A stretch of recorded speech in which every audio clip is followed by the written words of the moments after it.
வணக்கம். இது வன்லங்காவின் இன்றைய முக்கிய செய்திகள். முதலில் தலைப்புச் செய்திகள். கொட்டி தீர்க்க போகும் கனமழை, விடுக்கப்பட்டுள்ள எச்சரிக்கை. கைது செய்யப்பட்ட பிள்ளையானின் சகா பிணையில் விடுவிப்பு. தமிழீழ விடுதலை புலிகளுடனான சமாதான உடன்படிக்கை, சர்வதேச பார்வையை ஈர்க்கும் நூல். யாழ்ப்பாணம் பழைய பூங்காவில் கட்டடங்களுக்கு தடை, மாநகர சபை தீர்மானம்.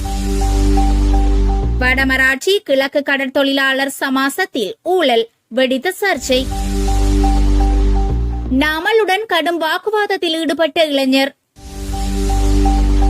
சட்டவிரோத சொத்துக்களில் குபேரர் ஆனவர்களுக்கு அமைச்சர் விடுத்துள்ள எச்சரிக்கை. மாகாண சபை தேர்தலை நடாத்தி மக்கள் பிரதிநிதிகளிடம் அதிகாரத்தை வழங்க வேண்டும், சுரேஷ் பிரேமச்சந்திரன் தெரிவிப்பு. தமிழர்களின் நெச்செய்கையை அபகரித்து யானை வேலி அமைக்கும் செயற்பாடு, ரவிகரன் எம்பி வழங்கியுள்ள உறுதி. இனி விரிவான